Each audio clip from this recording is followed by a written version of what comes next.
Alrighty. Alrighty. So today, instead of going through the 3-inch over here, like we would like to, looks like they have gone through the trouble of gluing. You could see all the gloss in there. Gluing the cap shut. So instead of going through the primary cleanout like we should be doing, we are going to be going through the secondary kitchen and laundry line. This is also fed by the utility sink down here. We're going to try and do our scope through there. We are definitely recommending that cleanout be replaced and made accessible. You cannot glue those shut.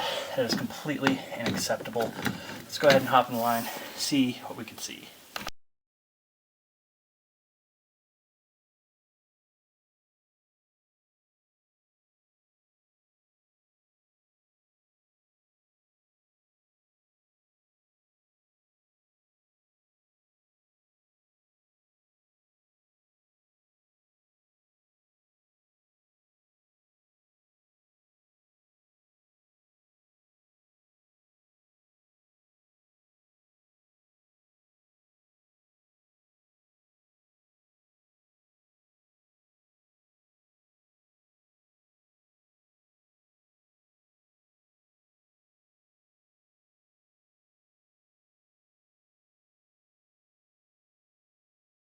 Alright, those 2-inch turns can be a little bit tricky, especially when starting out, but we've gotten past it. So we're going to go ahead and push through and see when we tie into the main line.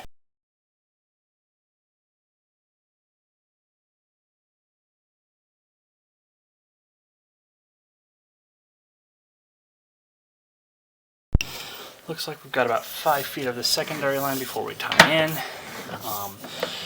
So we're going to go ahead and push up to the transition point and see if that is in good condition.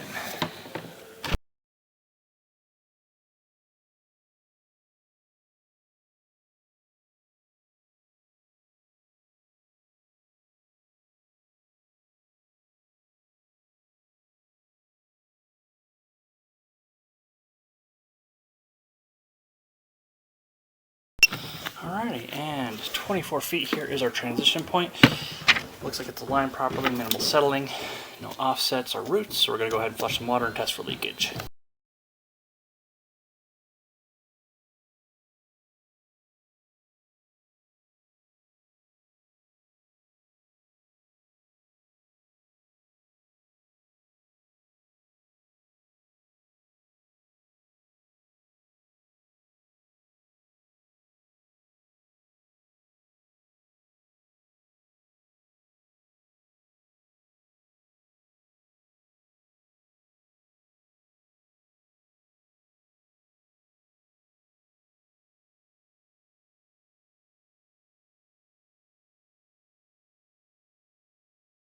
We have fantastic flow over the joint, and looks like we've got some cleanouts out here underneath all that snow we got last night.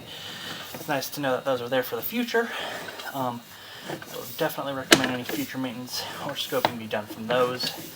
But when it snows, can't always see our external cleanouts.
Alrighty, and here at 66 feet we do have our tap connection.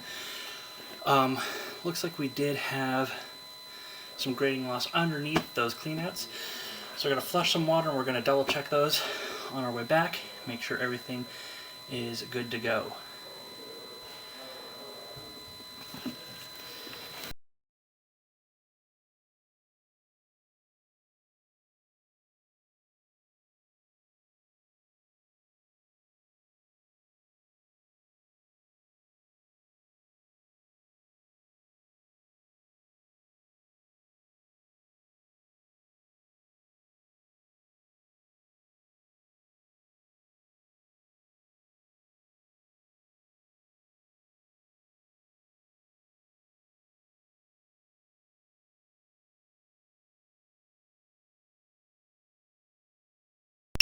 Alrighty, we've got some excellent flow here into the main, so we're going to go ahead and start pulling back and double check that area with that standing water closer to the home.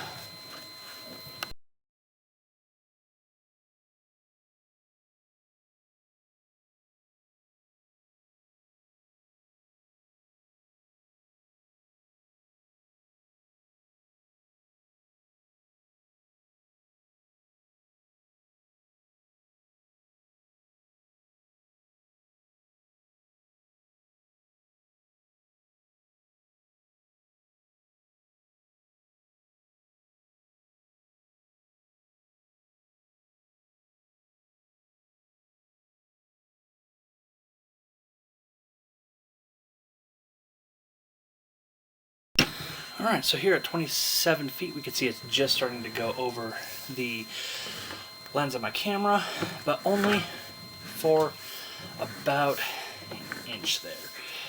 So we're going to call out some grading loss between 28 feet here. You can see where it actually starts to level out here. So 28 feet, and our beginning point is going to be 25. So about 3 feet of grading loss, not bad, all things considered, especially given the age of the home.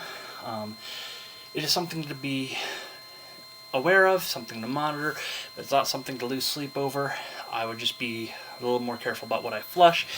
No floss, flossers, Q-tips, no non-flushables, including hygiene products, and those flushable wipes.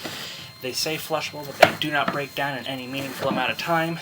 It is a great way to cause a backup on your side, especially if you have a minor point of grading loss, or on the city side, where it really wreaks havoc. I would definitely recommend looking into what a fatberg is if you are interested in what those side effects of flushing non-flushable wipes or flushable wipes are. Short of that, this line is going to need regular maintenance. I would recommend cleaning it once a decade with Hydrojet, just to make sure that any grease buildup that does form is pushed out to the main where it can be dealt with. Besides that, I'm going to recommend they replace that clean out, because there is no way to actually get into that with it being glued shut the way it is. So they need a new clean out for the interior. In case of emergency, you have to have one, even if you have those nice dual sweep external clean outs.